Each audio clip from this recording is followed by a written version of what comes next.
I want to say the person who got hurt the most from that encounter was the cleric.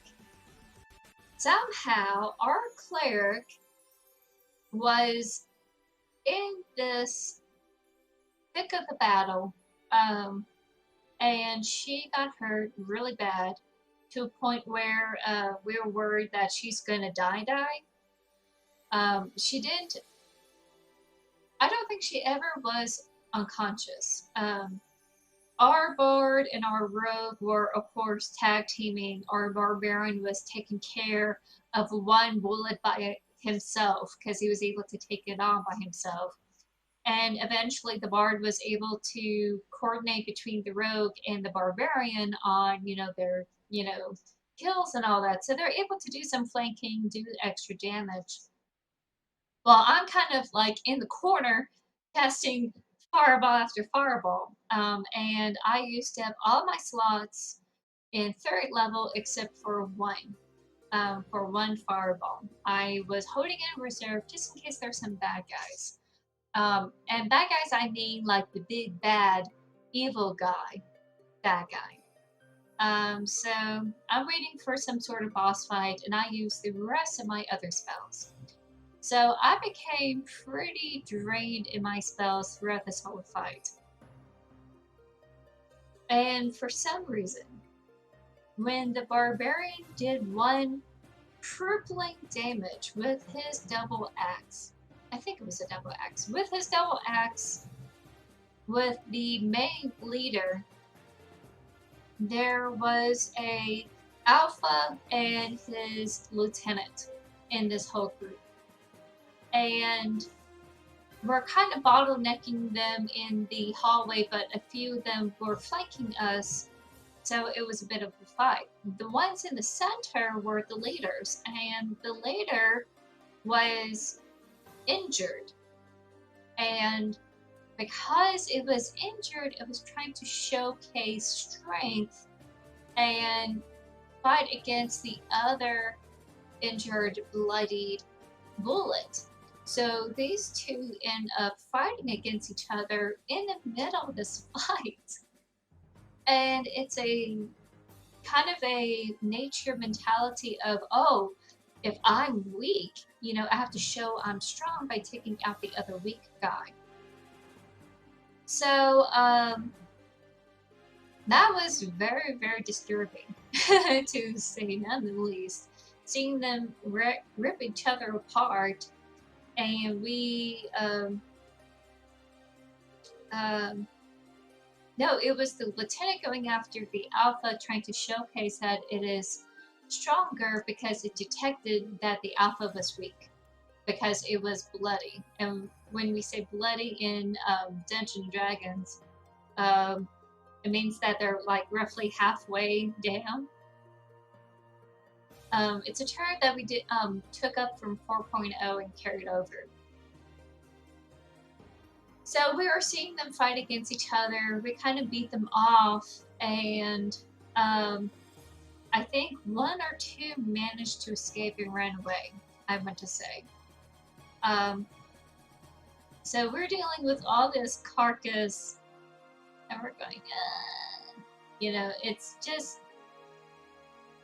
terrifying to see them attack each other in the middle of the fight. And then the others, manage to run off. So all of my spells are drained. The cleric was severely wounded. She had to use up some potions.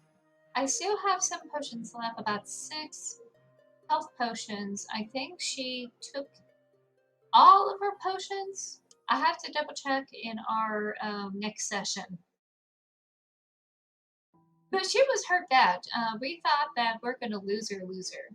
She gained a lot of damage throughout that whole thing. So we went through past the carcasses, past all that, after healing up into this natural tunnel area. And it's very beautiful. So imagine, if you will, kind of like a transition from a kind of like a highly developed dwarven architecture, very harsh lines and everything, and then you transition to this nice natural looking um, hallway that was kind of like a handmade, nature made kind of hallway room. It's a little bit more bioluminesced by these beautiful mushrooms, some cool lichen that kind of glows. So a little bit of growth in between the stones. The stones are a little bit worn down due to age. So it's really, really lovely if you think about it, without all the death and destruction.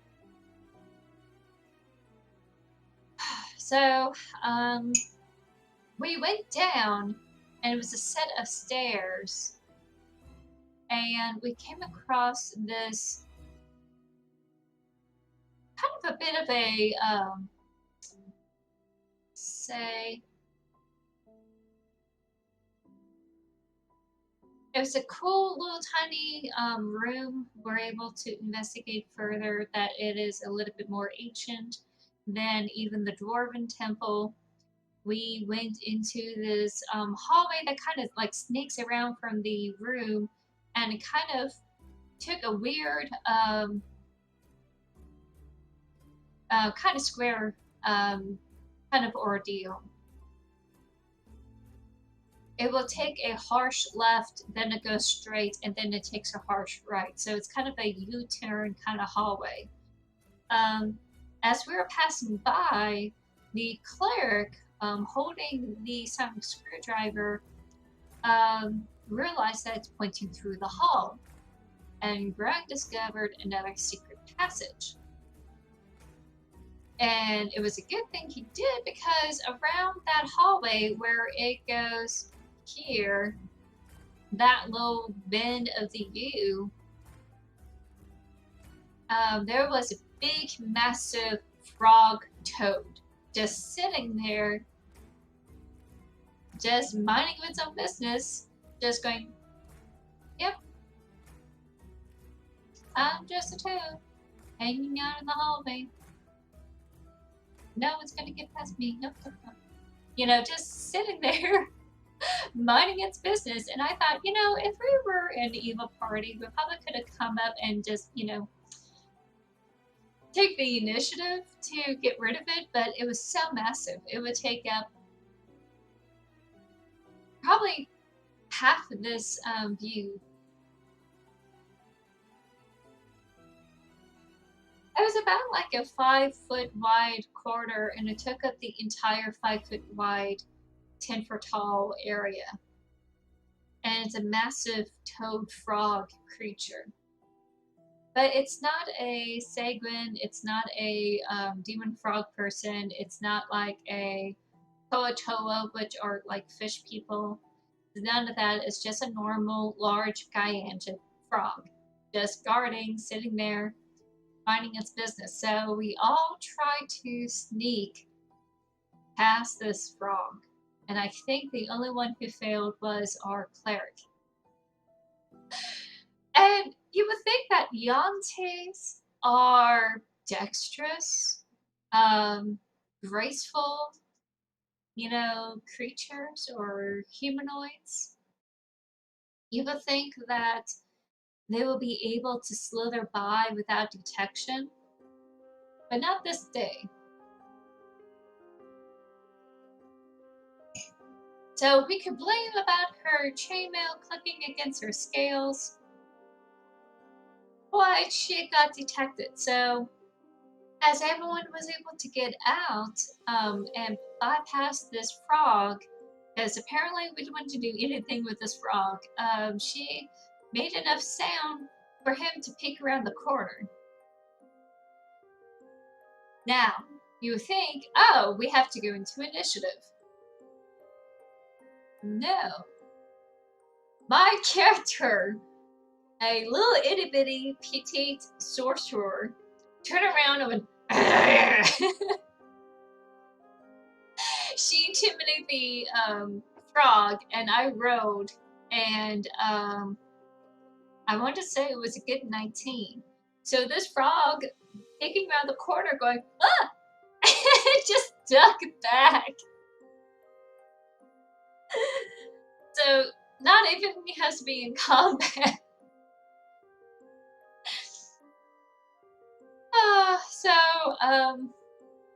We continue. So as I was intimidating this frog, keeping it at bay with my power of aggression, fury of this tiny itty bitty person, we encounter another frog at this T intersection hallway, and this hallway's not too bad. So as you have the as we get through the passage, which is where this passage is, and you have this T-cross intersection, here you have this hallway here. And just past this intersection, you would have this the frog person peeking around the corner. So while we're fighting another frog who's in this intersection, blocking the way, saw us coming up, we can't get a break. We went into initiative, fought off this frog person, and in the meantime, all I did was cast Firebolt and used Intimidation to keep the other frog away from us. And we were successful all the way through the encounter, keeping that frog away from us throughout the rest of the adventure. So, yeah, Intimidation works. You don't always have to go into initiative with the other creature. You could scare the crap out of them and save your spells.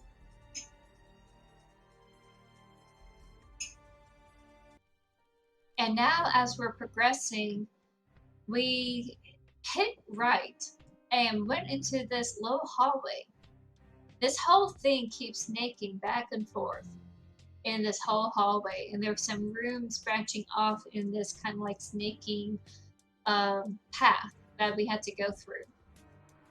So the thing was saying, oh, go through this room.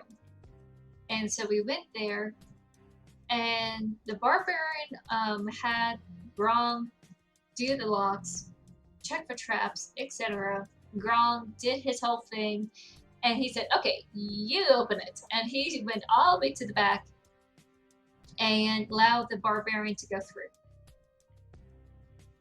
And there before us was some sort of frog shaman. And this frog shaman was standing over this fire pit of sorts, kind of like this rubble, and he was praying, and we went, why are you disturbing me? May I ask who you are?